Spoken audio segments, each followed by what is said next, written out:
Pat yourself on the back because you are right here, right now, for a reason.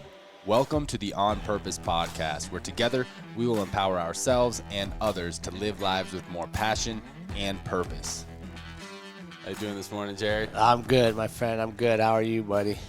I'm good, man. I've feeling a little crankiness lately from not being able to do as much physical activity, an emotion I'm not really used to.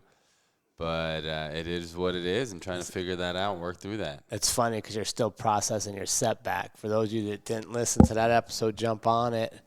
Because initially your setback, your attitude was pretty good because you're like, more time for piano and more time. And now you're just kind of irritated with the setback. Yeah. I was doing a little swimming in the pool and kind of thought I was good and going really slow. I was like, I'm good. Pushed a little bit. Kind of felt just a little tweak in my knee. I was like, man, I can't do shit. Got frustrated, but I'm good, man. Grateful, I think blessed. I don't think that's abnormal, buddy. I think we, especially are super optimistic. So you're like, all right, I'll be ready in 2 weeks. I'll just do piano. And then it's more than 2 weeks. And you're like, all right, now I'm over it. Yeah. Now I'm kind of pissed off. What's going on here? But that's good. Yeah, life's good, man. It's, honestly, I'm just following this coronavirus stuff and trying to figure out what all does it mean for like the gym and traveling, and I don't think anybody really knows. Right. Kind of scary. You were telling me this morning they suspended NBA? Yeah. So by the time you guys hear this, they'll probably work through that. But yeah, we're recording early today, so that was the latest. Yeah. So crazy. How'd you feel with the practice from the last episode about your value? Man, it was fun. It was fun to talk about that. That story I told about my career, I hadn't really thought about that in a while. And it was motivating because I was like, man, I'm not bringing home as much money as I was years ago when I started bringing home the entrepreneurship or started going the entrepreneurship route. So it really made me think about that and how I do see my value higher.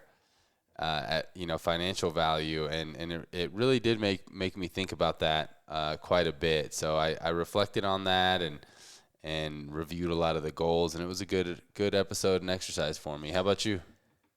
It was interesting because right after we did that episode, I went to Trey's wrestling banquet, and he got all these awards for the year, and it was interesting for me to watch how as a society we're attracted to external awards. Like he got the Hammer of the Year, which was Wrestler of the Year, and he got All Conference, and it's cool to see him hold that. But like the people that are only there for that moment see him and think like, man, he's so good.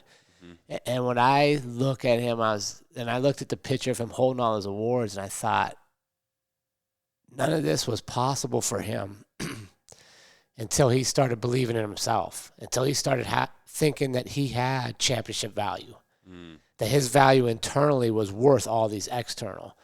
And I think it was just funny for me to be in that mindset and just to be watching and see how as a society we're attracted to, if you get a trophy from somebody, like you feel good, but reality is that value needs to come first. And then all those externals actually, you're like, okay, these are cool, but because I believe in myself, like I can do more.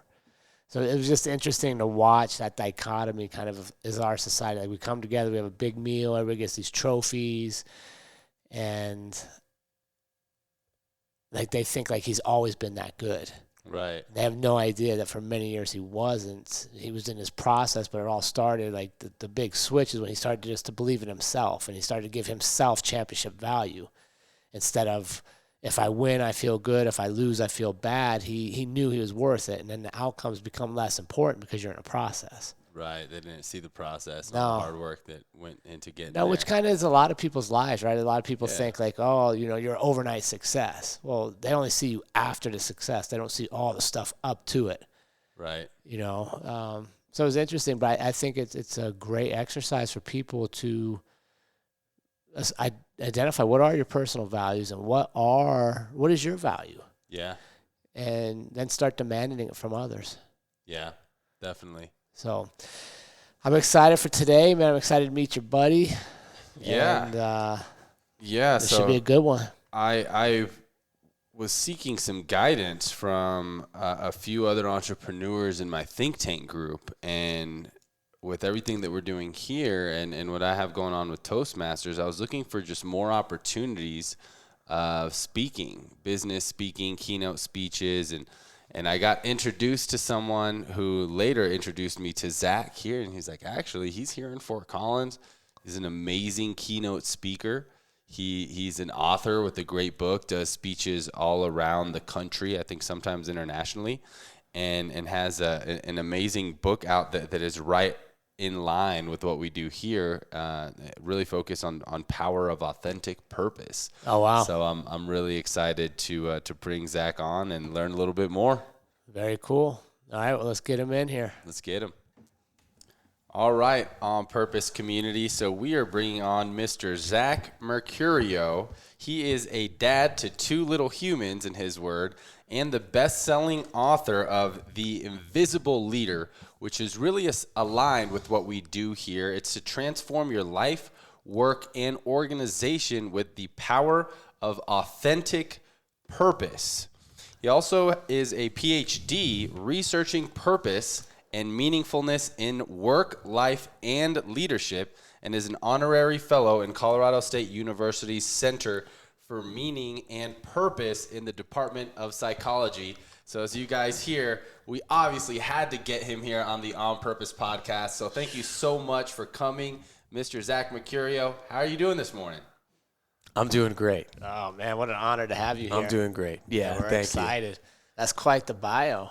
It is. I had a fun time introducing you right there. you. For someone who researches purpose, being on an On Purpose podcast is sort of the pinnacle, right? I don't know, man. Maybe you have some advice for us afterwards. You'd be like, you guys are a little off purpose right purpose, here. yeah. We do the gotta Off get you Purpose back. podcast. Yeah. No, it was awesome getting to look into your stuff as we prepared for this episode, and I'm excited for the value you can bring our community. Yeah, me too. Me too. So we always like to start up with a couple warm-up questions just to get your brain firing. Yep. And yeah, Jared, why don't you go ahead? Yeah, and we kick don't us want to off? jump you right into the heavy stuff. It's like a good workout here. We warm you up, we get you going. So we need to know, Zach, one food for the rest of your life, what would it be? One food. These questions always give me anxiety. Like the favorite questions. Yeah. Because one of my, I'm curious about everything. I can't pick a favorite movie. I freeze up. So I'm freezing up right now. That's okay because I'm going to do this. Yeah. I'm going to dive in. No, you're going to pick one. One food. Man, I love chicken wings. Oh, there you go. That's not bad.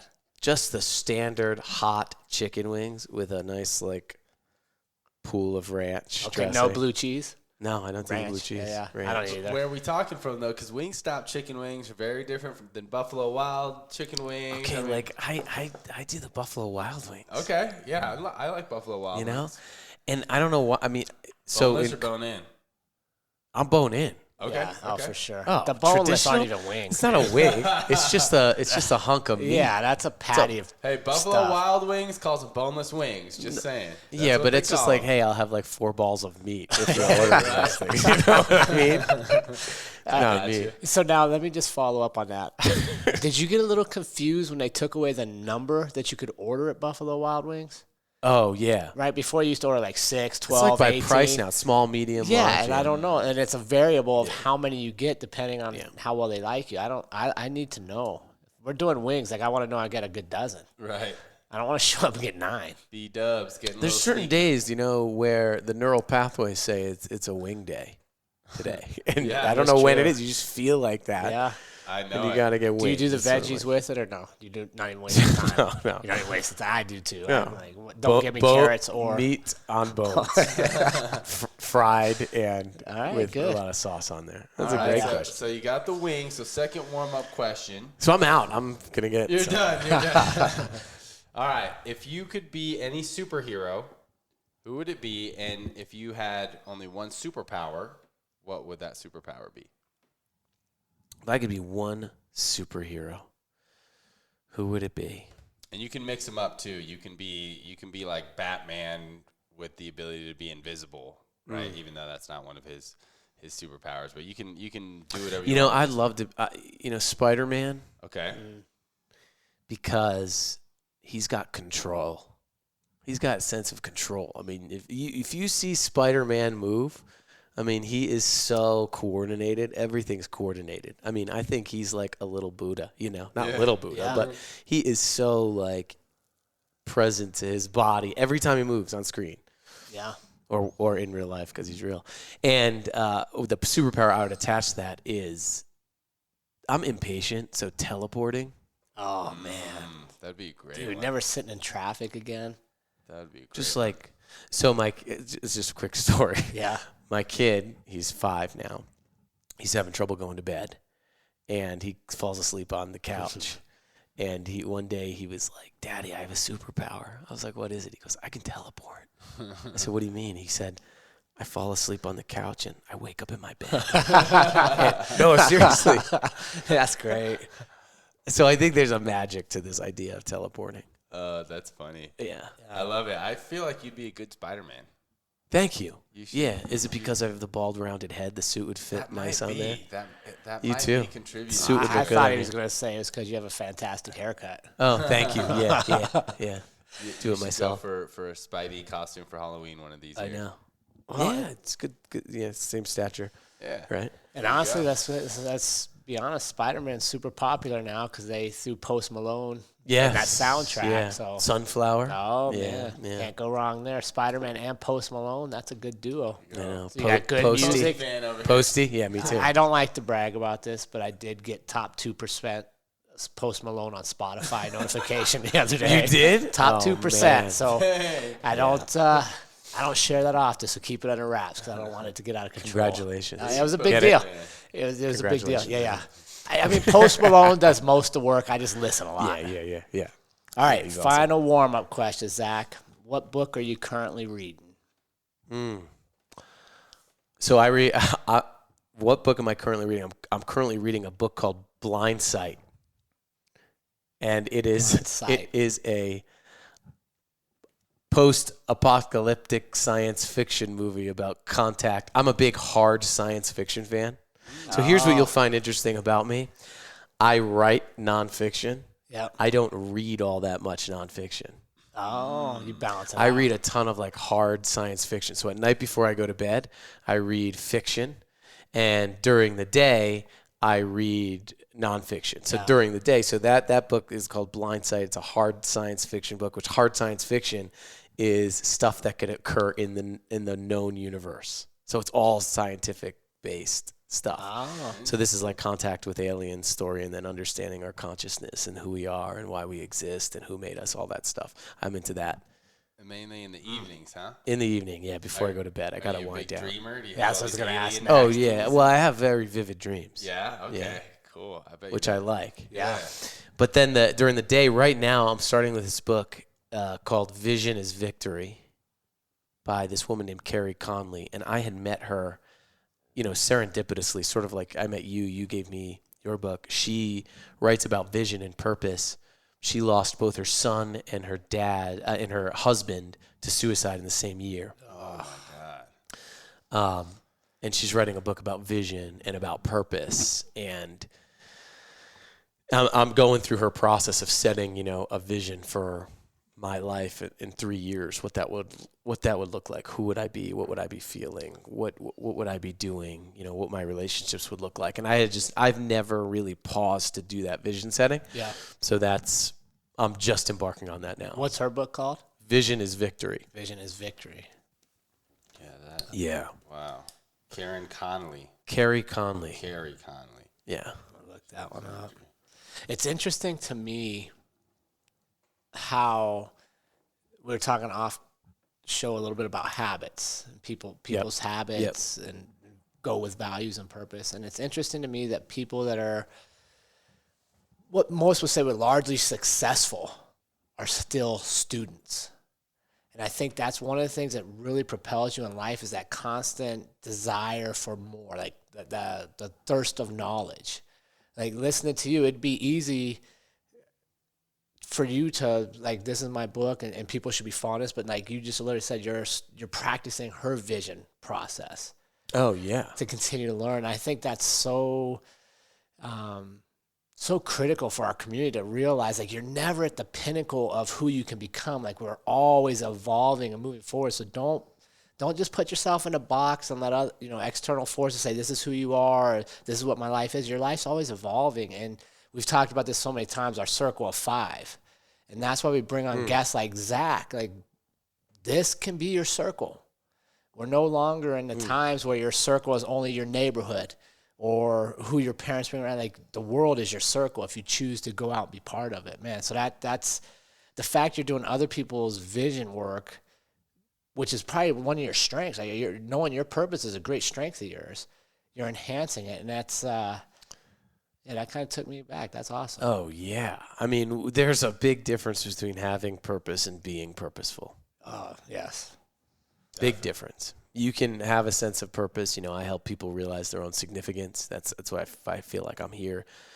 But being purposeful is contribution-centered thinking, being, and doing, right? Every day. It's the doing of purpose that makes you purposeful, not having it as some idea. So if I'm being purposeful, I mean, if people who think they've arrived frighten me a little bit, because I think if you think you've arrived, you're probably further away from where you want to go, and that's why that journey is critical, because it's a habit. You don't brush your teeth one day and say, I have good dental hygiene. Yeah, I'm done. Right. It doesn't do anything. It's a continuous journey. Yeah. So tell us a little bit, Zach, because you mentioned just now that you help people find their significance, and that's a big part of your purpose. But then also that this is a constantly evolving thing to live purposefully, right? You can continuously live with purpose, but sometimes your purpose may be changing. So how would you describe to us in our community, what is your life's purpose? How would you describe that? Very simply, I think I exist right now to help people realize their own significance. And for me, it came out of, I was youngest of 3 brothers. Grew up in an Italian family in Rhode Island. When you're the youngest, you get good at a couple of things: comparing yourself to other people, and entertaining yourself. And then because you got good at entertaining yourself, people forgot about you, and you could just go live in your own world, which is probably why I developed this strength of really thinking and curiosity. But what happened is that I tried to do and have certain things to give myself significance, to measure up, my whole life. And I was one of those people that, I would do sports that I didn't even like just because of how it would look. Mm-hmm. Oh, wow. So psychologists call those self-image goals. Yeah. And the more self-image goals we make, the more anxious and depressed we feel, because our identity becomes hinged on the thing. And so if the thing's not there, like, you don't get onto the varsity team, so too goes your identity. Yep. This is one of the problems of being solely motivated by achievements, is the fact that you either achieve it or you don't, and so too goes your identity. And I was just in that cycle, identifying things that were transient, that left, whether it was sports, whether it was friends. I went through high school and college, and I didn't know who I was. I put on so many masks to gain significance that I didn't know who I was before I started putting on the masks. And it coalesced into being in a job that I was unhappy in, I was miserable in, but I made a good amount of money. I was in advertising, and that's when I realized, and I just thought, there's got to be something else. There's got to be a different question that we can ask ourselves. And that's when I started really thinking about this perspective of purpose, and I told you this, but I met a cab driver on a lunch break. Yeah. And he asked me how I was doing, and I grumbled, "Is it the weekend yet?" And it's astounding how many people do live for 2/7 of their lives, the days that begin with the letter S. Yep. And I thought that that's what I was supposed to say to this guy, and I said, "How are you doing?" And he lit up.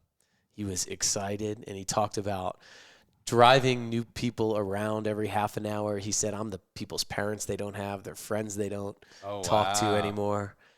And it was since that moment I was like, I expected this guy to hate his job, but he loved it. because he didn't talk about what he did. He talked about his contribution. Yeah. He was purposeful.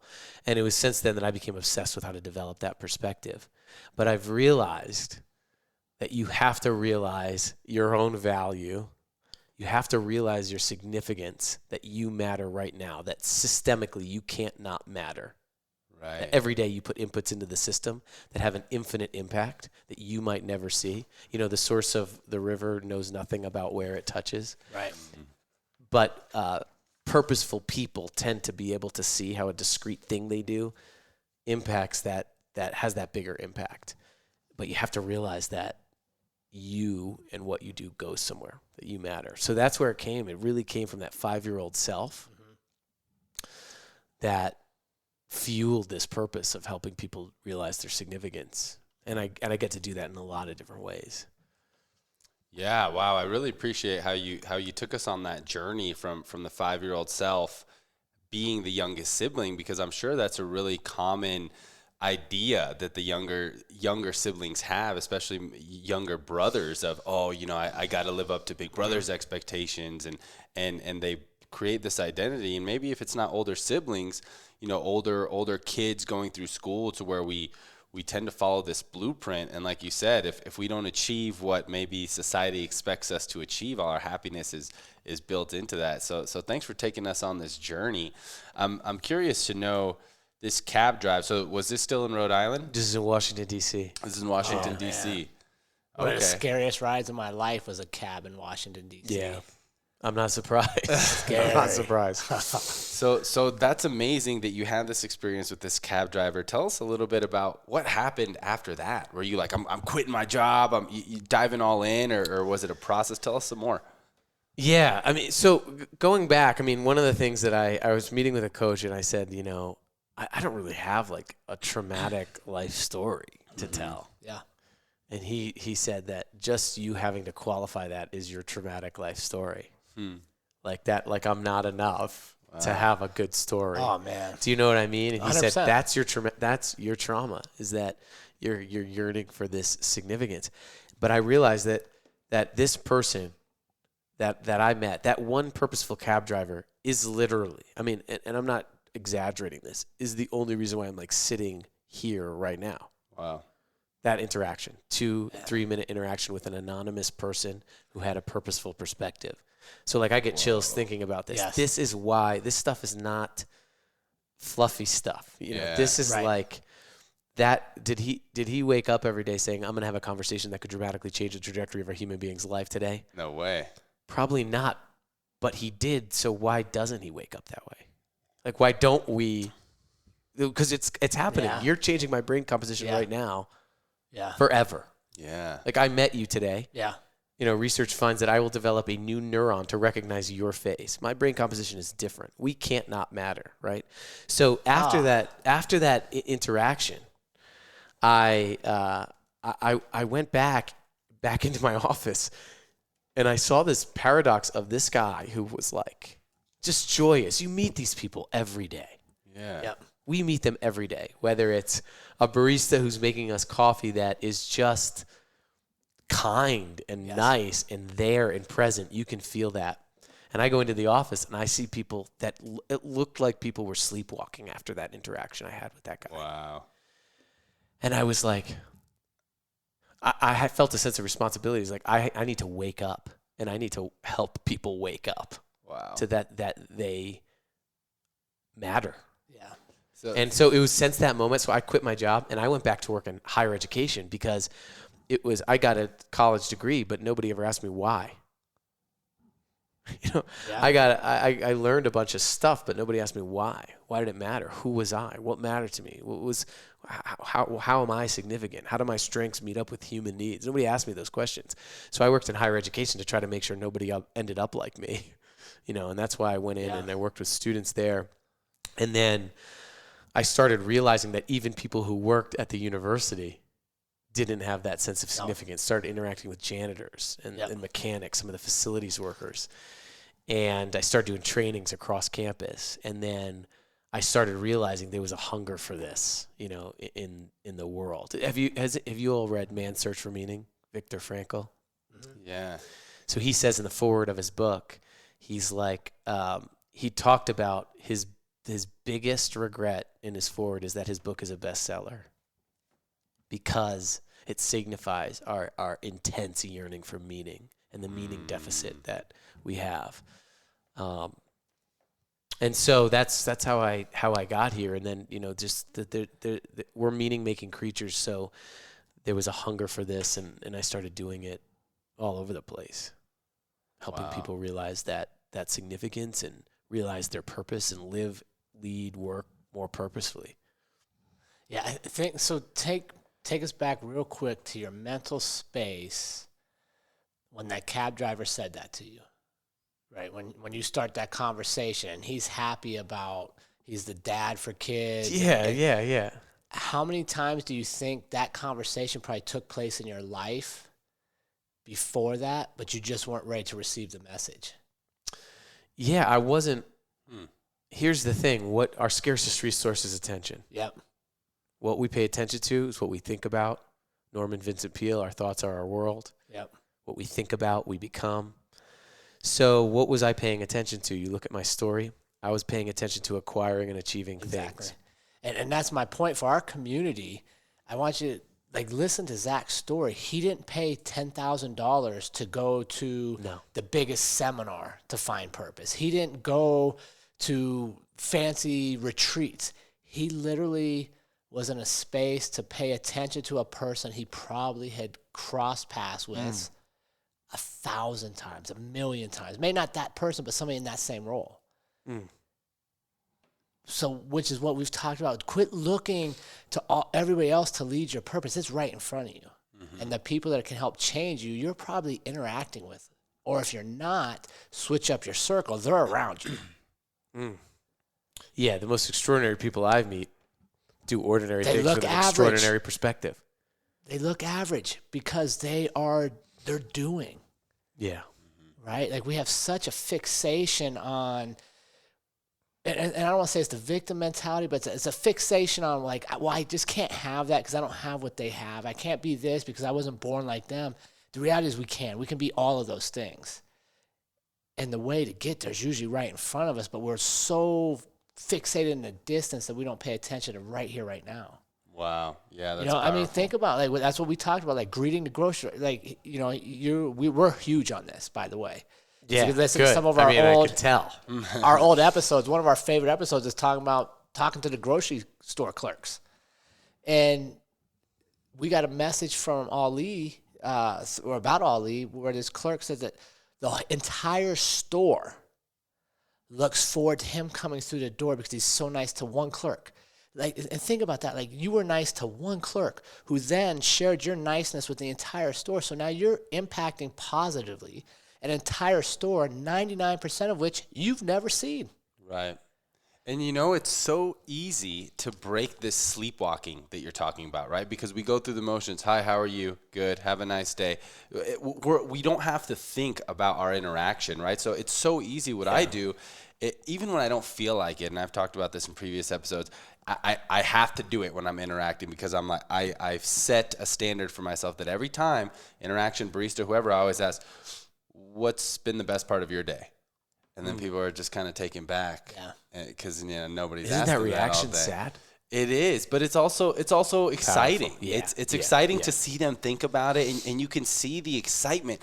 They become alive if they're in that zombie trance, and it's so simple. Just like you said, that cab driver was excited for you to ask him, but sometimes people won't ask back, right? You could have just been like, oh, can't wait for the weekend, and been silent the whole ride. He probably gets that a lot, but when you asked it back, he was so excited to express that to you, and that's really all it took. What's the best part of your day, and having that conversation. People really appreciate that. One thing you mentioned that I wanted to come back to, which I think is amazing, was that you said in some of your research, you have found studies that show we create a new neuron every time we see a new face. Is that what you said? Yeah, it's called the Jennifer Aniston neuron, and it comes from a series of studies that was done with a experimental group who said they didn't know who Jennifer Aniston was. Okay. Which I don't know how you didn't know right? who Jennifer They weren't Aniston our is. generation because they weren't watching Friends every week. Yeah. Jen, if you're listening, share this episode on millions of people on your Instagram account. But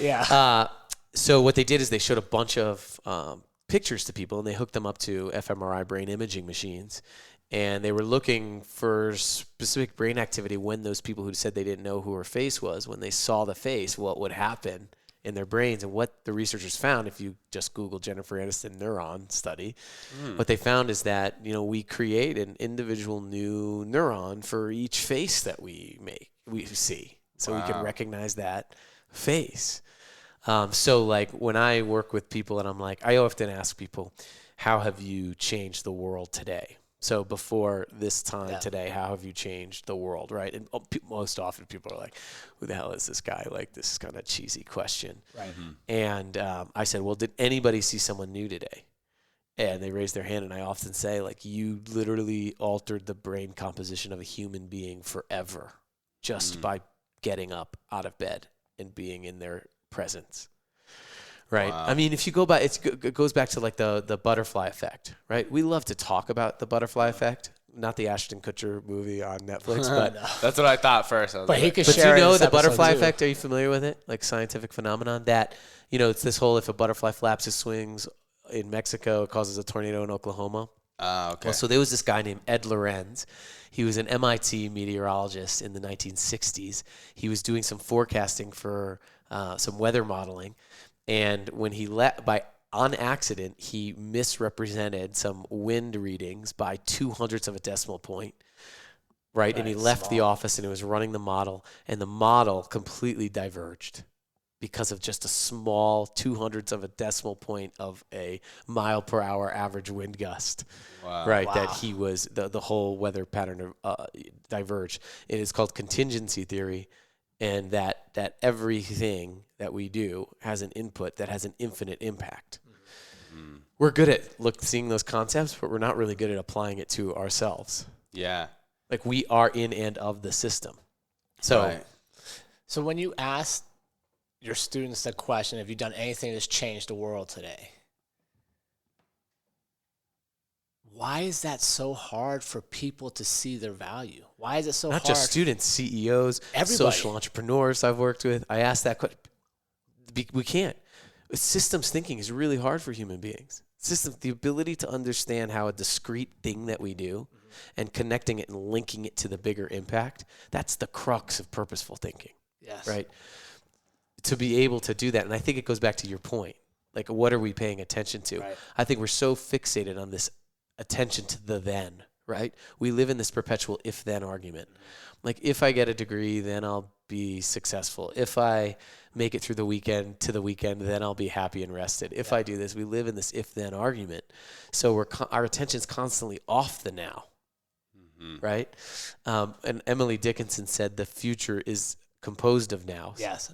So ironically, how we approach the now is our future that we'll create, that we've been obsessing about it. Mm-hmm. But this idea of, I don't think that people can take captive the minute things that they do every day, the ordinariness of impact, right? The everyday getting up, like talking to the person next to you. Like, Ali, I'm not trying to downplay your career, but I think that going in and making somebody feel better, that clerk, that could be the most purposeful thing you do in your life. Yeah. Like that impact on like going in and making a human being where they spend probably 30% of their waking life of having them smile, which we know smiling generates the same amount of brain activity as if you were to give them $40,000 of cash. And if you do that every single day, I mean, what is more important than that? And so like, it's just taking captive that and thinking. So I think that people get so fixated on the destination that they forget to think about what they're doing now and how it all aligns. And then I think it's like, people think it's like a cheesy thing to think about, changing the world. But it's impossible not to every day. Yeah, and I just don't, that's so foreign to me, to be honest with you, because like my whole life I've always felt like I'm supposed to be doing special stuff. Like I literally wake up and I think like, okay, what special stuff? Yeah, am I I love that question. What special stuff? Yeah, but there was times. Well, so here's something else though. I'd ask you about this. There was many times in my life like I got called names for that. You know, you're arrogant, you're conceited. Why do you think you should be doing special? Why aren't you just happy with what you have? Argument. What is your thoughts on why is it so easy to try to pull everybody back instead of to uplift them and to move forward with them? Why do you think that is such a common thing for us? It's very dangerous for a human being to realize they matter because responsibility follows. Oh, yeah. And that's hard. That's why he likes Spider-Man, right? Yeah. With great power comes great responsibility. But like with those students, like, I mean, when I'm talking to a group of college students and they realize that what they say to the person next to them could dramatically change the trajectory of their life in that moment, that's hard to recognize. But it's not about like being perfect, like getting up every day and like making the perfect impact. It's about the awareness that you have the capacity to do so. And I would say some people do say, like, it seems pretty egotistical to think that I can change the world, but there's no shortage. I mean, you know, there's no shortage of people who believe that they deeply matter right now. I think one of society's issues right now is that people are inherently yearning for significance, and people's desire for significance is competing with other people's desire for significance. And we're all trying to be significant and find significance without realizing that we already are. And it's hard because you have to take responsibility for the way people experience you every day. Yeah, and I think it goes back to what you mentioned earlier. A lot of us are looking for our significance externally versus internally. Like the cab driver didn't base his conversation with you on, well, I will say this and it will lead me here because I will make a difference in his life. He said it because he got value in sharing how important he felt, making a difference to everybody else. And in turn, now it changed you. Yeah. But he may never know that. Right. Like in my book, Bruce, who changed my life as an angry young kid that was heading down the wrong path, the volunteer referee from the sports center that kicked me out of game after game, invested in me. I never got his last name. I never said thank you. I don't know where Bruce is in the world, but I guarantee without Bruce making that choice to spend time with me, I don't end up here. And what did he have to gain? Nothing. He did it because for some reason his purpose was to take this angry young kid who was acting out so bad that his biggest fan in life, mom, wouldn't come even watch him anymore. His purpose was to give and not to seek validation from it in return. And I think that's where we struggle is we are in a giving society now, right? And a lot of people, like, there's buzzwords all around, purpose, Purpose is a buzzword. Vulnerability, like, you got it all. But I think a lot of us are still misguided in that we venture into it, but we're really looking for what am I going to get? Yeah, we can make things like purpose an extrinsic reward. Yes. An external reward, just like a salary or a paycheck. Instead of going to the cab driver, or Bruce in my example, their value was not in what they got, but what they gave. Yeah. Right. And I think it can be perceived in both ways, too. From a selfish standpoint, I like to think about, what is this person going to say? What do I get to hear? What do I get to receive, right? And through giving. But it has taken me a while to get there and be excited for kind of receiving the gift of giving. I've never really understood that, right? And even this last year for Christmas was the most gifts that I've ever purchased for family and friends. And I really felt just a higher level for me in my life of really wanting to give. And I think too that is what we have the primary responsibility for. I heard you, Zach, say that it's scary to take on the responsibility of what others are receiving from us. But for me, I'm not sure if I totally agree, or maybe I'm not completely understanding, because I really focus on what I intend to give. You know, I can show up with a big smile on my face, be really happy, ask someone what the best part of their day is, and they might not receive any positive energy from me. They might be having a horrible day and, you know, tell me to fuck off. But I don't know. So I guess my question is, do you think in a case like that, is that my responsibility for how they receive that? I don't think that it's taking responsibility for the experiences that you create every day. So the experience that you intend to create and intentionally designing that in your mind, that's what I think is important. I'm talking about the scariness of what happens before that intention. Like, you have to believe that you matter to show up with a smile and make that intention. I think there's a lot of people that aren't even there yet. And I think that's scary when people realize that. So taking the responsibility, you said you feel like earlier you said it's an ethical thing you do. Yeah. That's how you've decided to show up. I think what's scary for people who haven't done a lot of this work is getting to that point before they make that ethical decision that I matter. What I do today in this interaction matters. And I think that responsibility can be scary for people. Taking responsibility for their intention and how they design their experiences.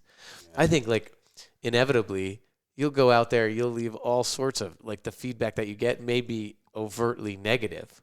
Right. But you can make a choice in that moment too. Because you can respond with negativity and extract energy through your response. But if you continually think about how do I regenerate energy instead of extract from it, then you're actually, I think, creating a great experience for somebody, even though they didn't feed that back to you. Right. Interesting. So because you're not based on their reaction to validate your responsibility to share. You're taking responsibility for your inputs out into the system. Yeah. So that's it. So for our community members listening out there, so you go up and you greet somebody and they're negative towards you, right? Or they don't even acknowledge it. Mm-hmm. That's not an indicator that you don't matter. Right. That's more of a flag then that they're struggling to find their value. So if I'm the cashier and you come up and say, hey, how's your day going, or with your normal question, and I don't even acknowledge it, I'm like, $2.04, sir. Mm-hmm. That's not an indictment on you for giving, right? No. That's more of an indicator that they're probably struggling to find the value in, why am I a cashier? Why am I here today, right now, in this moment, waiting on you? Mm-hmm. Oh, yeah. Right? And, like, for the question that I like to ask, because there's two things. We either regenerate people's energy or we extract from it more, right? So, like, one of the things that I've been doing is there's things that I don't dislike in my job sometimes. Like, I don't like email. Yeah. First, it overwhelms me. I get stressed about it. I ruminate about it. I think it's the static nature of there's a message and I can't automatically respond to the person who sent the message. Right. That gives me a lot of anxiety, right? There's a lot of things in our days that aren't pleasant to do. What purposeful people do is they take captive those things and think about the human being that's inevitably at the end of how you do the thing. So what I've started doing is, before I send the email, if I get an angry email or something I disagree with, before I just, like, shoot it back to them, I typically ask myself, I write the response, I sit back, I breathe a few breaths, I read the response, and I ask myself, will this response extract from their energy or regenerate their energy? Mm-hmm. And you'll be surprised, like, it's even that, like, right? Like, so that person who's saying fuck off to you, they already probably have low internal energy, low sense of dignity. At least you can say, I'm not extracting from that. Like, you're regenerating that. You're adding positive energy into that input. Right. I'm saying that people often say, like, to that person, what do you think people often do when someone says, like, fuck off to them? What do you think is the natural reaction? Respond back with it, or something. Respond back with anger, right? Yeah. Mm-hmm. In anger, cynicism, frustration, negative emotions, The only biological reason they exist is to help us survive. Really great when we're being like, when the bus is coming at us in the street, we need to get out of the way. Not so good when you're trying to regenerate a cashier's energy when they're not feeling it that day. And so what happens is we narrow our attention, we become focused on our own survival, and we actually become worse too by how we respond. So, and I would say most people feel that, right? Like you feel, at least in my experience, you feel when you act out of anger towards someone. yeah. Right? There's like that instant, I wouldn't say gratification, but like, I told you. And then a couple minutes later, you're like, God, why was I an asshole? Why did I do that? Yeah, I don't think anybody's felt on top of the world when they're a jerk. No. Like you don't feel a rush of dopamine and oxytocin when you're an ass to people. It just, we're not actually built that way. Right. No, we're designed to be givers. Yep. Right, our human spirit is designed to empower and uplift and move forward with people. But for a lot of us, we kind of, maybe you might disagree with me, but I would say we take the easy road. And the easy road is comfort. And if I don't wake up every day, how am I going to change the world? I don't have that responsibility to go out and greet the people that I see throughout my daily interactions. I can just go through the motions because I'm in my comfort. Yeah. And then I might greet the people that I see as important that are going to move me somewhere in life.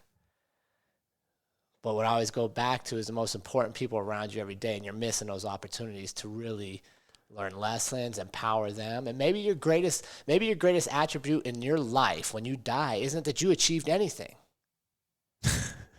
Right? Maybe that's it. Like here I'm totally okay with this, guys. I may die having achieved nothing.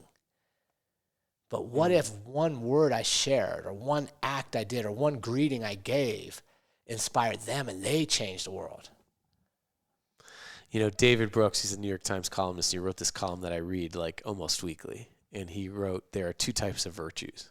There are resume virtues and eulogy virtues. Resume virtues are the things that you achieve to improve your self-image. Eulogy virtues are the things that people will say about you at your funeral. Nobody's going to say, oh, you know what? Gosh, Ollie had a great quarter. Yeah. Oh, gosh. Yeah. I mean, he sold his business for X amount of money. Right. What an amazing human he was. Right. Oh, man, that GPA was so stellar. Oh, good work. man. I mean, he got into Columbia. So true. No, like, and the thing about legacy, right, is that, like, we're building it now. Mm-hmm. Yeah. Well, I think so many of us, me included, are guilty of All associating of us. value to these external rewards. You know, business, finance, all of these things, these achievements, right? These degree, everything, to where. So this is an amazing message. This is an amazing. I know. After today, I'm gonna think about that and think, how can I change the world today? Like you said, though. Most people are probably going to be like, that's cheesy, right? Most people I don't get it all think the time. that way. Yeah, it's like change the world. What is that? So this is a fantastic message. How do you get to the point to where people adopt this idea and can feel that they do have this kind of value within them without having to hit all these, achievements? Because unfortunately we've been conditioned this way from preschool, right? You kindergarten, you get an A, or maybe it's not even an A, maybe it's a green check mark, right? You have all these external rewards that you're being assigned value. So what do you do, Zach, to really help people understand that they have the power to change the world every day? Let's back up a minute and make it clear that I'm not saying results and achievements aren't important. Of course. They're effects. Yep. So the problem that I see is that we become obsessed with getting an effect by pursuing the effect, right? But it's just basic, like cause and effect. Every effect has a cause. Every result for us has a contribution. Like your business is going to be more successful if you relentlessly focus on your contribution that you make rather than focus on meeting a number. The number's going to be better. This is the irony of all of this. The results that we're achieving, our achievements become better. The research is clear on this. When we are purposeful, when we relentlessly pursue our contribution, results, quote unquote, typically follow. You see it with the research on purposeful organizations or companies that are obsessed with their end user, the human problem they exist to solve, the need they exist to fulfill, and they relentlessly pursue that even when the markets are tough. We know data shows that the results are better when we focus on contribution, for ourselves. So I want to make it clear that for a business, for example, I often say you have profit because of purpose. Yes. So that you can deliver more purpose. Right? Yep. And I think that's true with us as people. So it's just seeing the cause and effect. If we relentlessly focus on our contribution every day, where our unique strengths or passions and talents meet up with human needs every day, where, as my grandfather, who's 97 years old, says to me all the time, Zach, how do you improve the moment? If we think about how do we add and regenerate the moment, then whatever we do will be better. So getting into, you'll probably be more likely to get into that grad school you're pursuing if you go into class instead of you're thinking, how can I get a good grade in this class? And instead you go in and say, how can I really understand why this knowledge base exists in the world? And how can that help me deliver my reason for existence? The result is going to be better, right? I see this with the janitors I interviewed for this research study on how they come to experience meaningfulness in work. One of the janitors, named Mary, she was at the university for 25 years, had gotten a retirement plan. She cleaned the dormitories. And she came out of retirement right before my first interview with her. And I said, Mary, why did you come out of retirement? And she said to me, Zach, I couldn't stand the thought of those kids in that dormitory not having a mom figure away from home. Wow. Right? That purpose was such a powerful psychological force that it pulled her out of retirement to do it again. But now I want you to imagine Mary, and then I want you to imagine Bob. Bob's there to get the paycheck, to get the retirement plan. Mary's there to be an educator. They both face the same stressful situation. The result of how they move through that situation is going to be different. Mary was promoted faster than anybody else. She was in demand as a cleaner in the dormitories and residence halls. And that was a result, right? Versus, and she relentlessly pursued that contribution that she made. So I think getting people to see that link is really important. That, on LinkedIn, I get messages from results-driven professionals. I'm always like, results of what? Yeah. Getting people to really adopt a contribution-centered perspective right now, and being able to see that link between cause and effect, I think is really powerful. And it goes back to the questions we ask. So instead of, I get up every day, and I had this habit last year, I look at my calendar, what do I have to do today? Right. I mean, if you imagine your thoughts as a motivational speaker, it's disturbing. Think about your thoughts in the morning. What do I got to get through today? Mm-hmm. Go get them. Right. It's like, what the hell's wrong with us? Right. But I've started looking at my calendar being like, how is what I'm going to do today going to impact other people? And that's where we become optimized. And the results follow. Yeah, and I think that for me, subconsciously, I crave that, I desire that, and I think maybe for most, on a very deep level, that we all want to connect, right? That's why the absolute worst punishment for a human being is solitary confinement, right? No interaction at all, because deep down inside, we want human interaction, we want connection. Even if we're bah humbug guy, Mr. Scrooge, right? Even if we have this exterior shell that makes it look like probably we don't especially like to, if probably even especially more so. Exactly. Even if we have this type of exterior, that's what we want. And for me as an entrepreneur, I get lost in it sometimes because entrepreneurship can be a lonely path. So that's why I really do relish and savor the moments that I get to even interact with a barista, have coffee with other people when we don't have this constant community. And another thing too to notice is, why do you think people always say, oh, the glory days, right? Back in high school or in college. Why do you think? Because there's always community, right? We're impacting people every day. There's a study, you probably know about it, Zach. I believe it was Harvard who did it, but it was the longest study of happiness ever done. I think they followed thousands of people for like 60 years or 70 years of their life, and they interviewed all of them on their deathbeds and asked them about any regrets that they had, if they could do things in their life differently. And it was an overwhelming amount. I believe it was around 98% or something like that, that everyone's first answers were all relationship based, all about people. Like you said, it wasn't about the quarter, I wish I worked more, it was all about, I wish I spent more time with my partner, with my kids, all relationship based. And I think that, that it's all cohesive. This Jennifer Aniston thing, you could almost make an argument that good brain health is meeting people, is interacting with people. You're building new neurons. And if you can build one neuron just off of looking at a face, I wonder what you're going to generate by having a purposeful conversation with someone. Yeah, and there's a part of our brain, UCLA Semel Center for Neuroscience finds that there's a part of our brain that's hardwired for contribution. So when we either think about our impact on other people or we actually help someone else, we get a boost of dopamine, serotonin, and oxytocin, the happiness trifecta of neurotransmitters that control for things like mood, movement, and motivation. And what are we all trying to do, right? We want to feel better. We want to do better, motivation. We want to move better. We want to be more fit. And one of the key predictors of that is contributing to others, which is accessible in your worst of days. Yeah.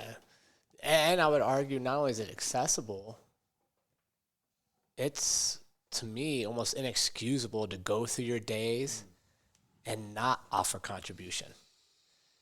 Right? Like, what are we truly here for? And our community is fantastic. I know they're going to go out and contribute. But think of the days we've wasted, the interactions we missed out on because we didn't give. The person we didn't talk to, the person we didn't greet, the time instead of interacting with the human right next to us that we sat there and we checked email, even though we know email stresses us. And we just miss these. And that's my big takeaway. And what I really want the community to understand is this is not elite. This is not esocentric. It's here. It's available for all of us. And I'm simple, right? Like, I can't quote a whole lot of UCLA studies and Harvard. Like, this guy's always telling me about all this Ivy League stuff. To me, it boils down to one thing. It's a choice. I get to choose every day that I'm blessed waking up. I get to choose, how do I approach that day? Gracious, intentional, giving? Or do I want to go through and live the same day I lived the day before? Either way, I'm going to go. I got 24 hours, hopefully. Hopefully it doesn't come up short, because then I have regrets. But it's literally a choice. So if you could give our audience like 3 tips for them to practice, how do they bring more of this in their life? What would you say? Or 3 easy things for them to do. First is take captive the questions you ask yourself. So even not the just overt exercise of like mantras or writing things down, but I mean the voice inside your head. What questions is your mind asking yourself?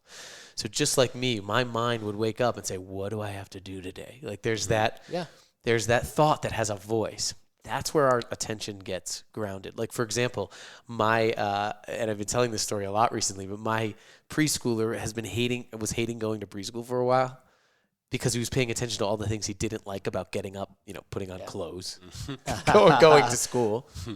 And I just started asking him 2 questions at the end of each day. Who did you help today? And who helped you today? Non-punitive, right? So I just ask him. First couple weeks, wasn't into it, didn't tell me. He slowly started telling me who helped him. A few weeks ago, he came to me. This is about a month into asking that question every day. He finally came and he said, Daddy, I couldn't think of who helped me. I'm going to have to look harder tomorrow. Oh, wow. That took like a month of relentless asking the question, of retraining attention. So the first thing is, where is your attention? Is your attention focused on what went wrong, what's going to go wrong, how you have to get through, or is your attention focused on how you can contribute? So at the beginning of the day, you're like looking at your calendar and just asking, how is what I'm going to do today going to impact other people? At the end of your day, asking yourself and forcing yourself to do it. There may be some people listening that's like, that sounds kind of cheesy. But it's like forcing yourself to actually say at the end of the day, when did I matter today? When did I feel like I most mattered today? And ending your day with thinking about that over time. And again, it's not gonna change in a week. You may see some changes in a couple of weeks. But if you ask yourself that every day for a month, 2 months, you slowly start rewiring your mind to pay attention to what matters. The other thing I would say is spend some time thinking about where your unique strengths do make an impact. So like I have students ask themselves 3 questions every day, and I have them do this for a whole semester, so 3 months. Write down 3 lists at the end of each day. What did you love to do today? What did you love? It could be simple. Like I loved interacting with a barista. What were you good at? So these are the things that people ask you to do because you're just good at them. And then how did you positively contribute to a human being today? Or a substitute question is, what bothered you about the world today? At the end of 7 days, you'll have 21 lists. What you're going to find is after you look at these lists is there are themes. Yeah. And the intersection of those themes becomes this idea of your unique contribution. Where your strengths meet up with a human need is like your fingerprint. I've done like 10,000 of these purpose statement exercises. I've never seen the same one, even in the same occupation that people are in. Because I think that that's a powerful lesson. And then the third thing is to turn this idea of purpose. Ask yourself, if I were living purposefully, like all the stuff we've been talking about today, if I were approaching every day with a contribution first mindset, thinking about my impact, what would it feel like? Like write down some feeling ideas. What would it feel like for me and for other people? Then ask yourself, for each of those feelings, who would I have to be to feel that way? So if I were being purposeful, I would feel inspired. For me to feel inspired, I would have to be appreciative, let's say. And then in the third column, just write down for each of those being qualities, how you show up. What would you have to do? If there was someone that was following me around with a checklist saying, oh, Zach was appreciative today, what would I actually be doing? And then hold yourself accountable for that last column, those habits, because those become your purpose behavioral indicators. The being qualities are those values, and the feelings that you get is the result, right? And we always want to feel more inspired, so we focus on the result and not the behavior. So develop a set of behaviors that you can commit yourself to and keep track of those. And that's how we make purpose, I think, more than an idea and turn it into habits. Love it. I'm not speechless too often. That's really turning into behaviors, because one of the biggest problems with this idea of purpose is that it's stimulating. We love talking about it. Right. It's the follow-up.